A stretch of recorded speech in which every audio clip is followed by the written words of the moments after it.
तो आज मैं आपको एक अनोखी रहस्यमय कहानी सुनाऊंगा। अगर आप चैनल पर नए हैं तो अभी सब्सक्राइब कर ले, क्योंकि यह मेरा दूसरा नया चैनल है। तथा कहानी पूरा देखे, अंत में एक अनोखा रहस्य छुपा है। धन्यवाद। तो सुनिए। गोकुल गांव में श्यामदास नाम का एक युवक रहता था। वह कृष्ण का परम भक्त था, लेकिन उसे लगता था कि उसका जीव न व्यर्थ है। उसके पास न तो गाय थी, न ही उसके पास संगीत का कोई ज्ञान था जिससे वह कृष्ण को रिझा सके। उसे लगता था कि वह कृष्ण के प्रेम के लायक नहीं है। हर साल जन्माष्टमी पर पूरा गोकुल सजता था। श्यामदास भी अपने घर में एक छोटी सी मूर्ति रखता और घंटों उसे निहारता रहता, लेकिन उसके मन में हमेशा एक खालीपन था। इस साल जन्माष्टमी की रात वह उदास होकर यमुना नदी के किनारे बैठ गया। चारों ओर दीपों की रोशनी और भजन कीर्तन की ध्वनि थी, पर उसके मन का अंधेरा कम नहीं हो रहा था। आधी रात के करीब जब सब अपने घरों में उत्सव मना रहे थे, श्यामदास ने देखा कि एक बूढ़ी महिला नदी के किनारे एक टूटी हुई बांसुरी बजाने की कोशिश कर रही है। महिला की आंखों में आंसू थे। श्यामदास ने उसके पास जाकर पूछा, माई, तुम क्यों रो रही हो? ये बांसुरी क्यों टूटी हुई है? महिला ने दुख भरी आवाज में कहा, बेटा, ये बांसुरी मेरे पोते की है। वह बहुत अच्छा बांसुरी बजाता था, लेकिन वह अब इस दुनिया में नहीं है। आज जन्माष्टमी है और मैं चाहती हूँ कि एक बार फिर से इस बांसुरी की मधुर धुन सुन सकूं, ताकि मुझे लगे कि मेरा पोता यही है। पर ये तो टूटी हुई है। श्यामदास को उस महिला पर बहुत दया आई। उसने तुरंत अपने घर की ओर दौड़ लगाई। उसके पास कोई महंगी चीज तो नहीं थी, लेकिन उसके पास एक पुराना लकड़ी का टुकड़ा और कुछ तार थे। उसने उन तारों से और लकड़ी के टुकड़े से एक बिल्कुल नई साधारण सी बांसुरी बना दी। वह वापस लौटकर महिला को बांसुरी दी। महिला ने श्यामदास की आंखों में कृतज्ञता देखी और मुस्कुराई।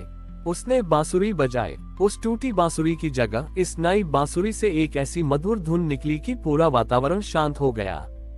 हर कोई उस धुन को सुनकर मंत्रमुग्ध हो गया। तभी उसी क्षण बांसुरी की धुन के साथ एक छोटा बालक प्रकट हुआ।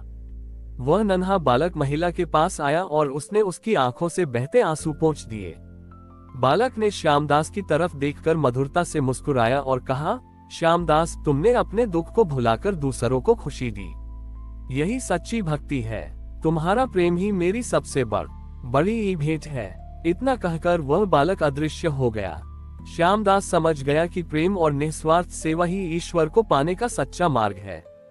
उस दिन से श्यामदास ने कभी खुद को अकेला नहीं समझा।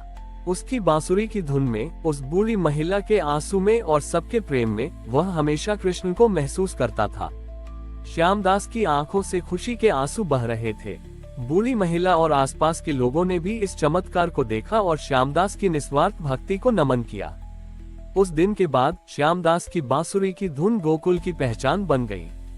वह हर दिन यमुना के किनारे बैठता और अपनी बनाई हुई बांसुरी बजाता। उसकी धुन में इतनी शांति और प्रेम था कि जो भी उसे सुनता, उसके मन का सारा दुख दूर हो जाता। एक दिन गोकुल का राजा, जो एक कठोर हृदय का व्यक्ति था, अपने सैनिकों के साथ नदी के किनारे से गुजर रहा था। राजा को संगीत से कोई लगाव नहीं था और वह हमेशा क्रोधित रहता था। उसने श्यामदास को बांसुरी बजाते हुए देखा और उसे रोकने के लिए अपने सैनिकों को आदेश दिया। जब सैनिक श्यामदास के पास पहुंचे तो श्यामदास ने उन्हें विनम्रता से रोका और कहा, कृपा करके एक पल के लिए ये धुन सुन लीजिए, फिर आप जो कहेंगे मैं वही करूंगा। राजा ने भी पास आकर रुकने का इशारा किया। जैसे ही श्यामदास ने अपनी बांसुरी बजाई, उसकी धुन हवा में घुल गई। राजा को पहली बार अपने जीवन में ऐसी शांति महसूस हुई। उसके कठोर हृदय में प्रेम और दया की भावना जागृत होने लगी। उसके चेहरे पर बरसों बाद एक मुस्कान आई। उसने आंखें बंद कर ली और धुन में खो गया। जब धुन खत्म हुई तो राजा ने श्यामदास के पास आकर कहा, श्यामदास, तुमने मुझे वह दिया जो मेरा सारा खजाना नहीं दे सका। तुमने मुझे शांति दी और मेरे हृदय को प्रेम से भर दिया। राजा ने श्यामदास से पूछा, तुम ये शक्ति कहाँ से लाए? उद्धरण चिन्ह। श्यामदास ने मुस्कुराते हुए जवाब दिया, ये शक्ति मेरी नहीं बल्कि कृष्ण के प्रेम की है। जब मैं निस्वार्थ भाव से कुछ बनाता हूँ और दूसरों की खुशी के लिए बजाता हूँ, तो ये बांसुरी खुद ही बजने लगती है। राजा ने उसी दिन से अपनी कठोरता छोड़ दी और श्यामदास को अपना गुरु मान लिया। उसने घोषणा की कि अब से गोकुल ल में कोई भी दुखी नहीं रहेगा और सभी की मदद की जाएगी। श्यामदास की भक्ति ने न केवल एक बूढ़ी माँ का दुख दूर किया, बल्कि एक राजा का हृदय भी बदल दिया और पूरे गोकुल में शांति और सद्भाव का वातावरण फैला दिया।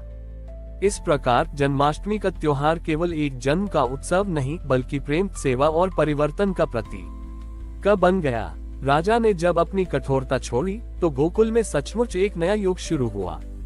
उसने श्यामदास को अपने दरबार में बुलाया और उसे राजकीय संगीतकार का पद देने की पेशकश की, लेकिन श्यामदास ने विनम्रता से मना कर दिया। उसने कहा, महाराज, मेरी बांसुरी की धुन महलों की दीवारों के लिए नहीं है, ये तो हर उस व्यक्ति के लिए है जिसका मन दुखी है। श्यामदास ने अपना जीवन गांव के लोगों की सेवा में समर्पित कर दिया। वह अपनी बांसुरी बजाता और उसकी धुन सुनकर लोग एक दूसरे के करीब आते।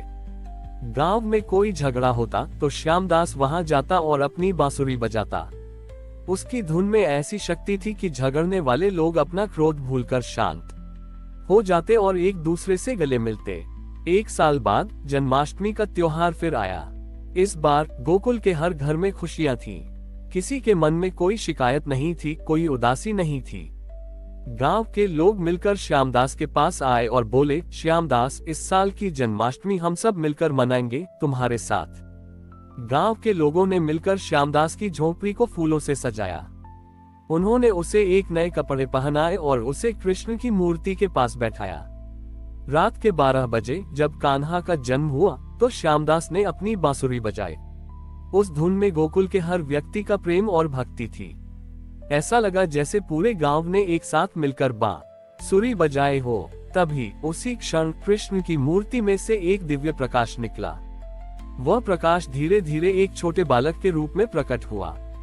बालक ने श्यामदास के पास आकर कहा, श्यामदास, तुमने मेरे नाम को केवल भजन और पूजा तक ही सीमित नहीं रखा, बल्कि उसे अपने जीवन का हिस्सा बना लिया।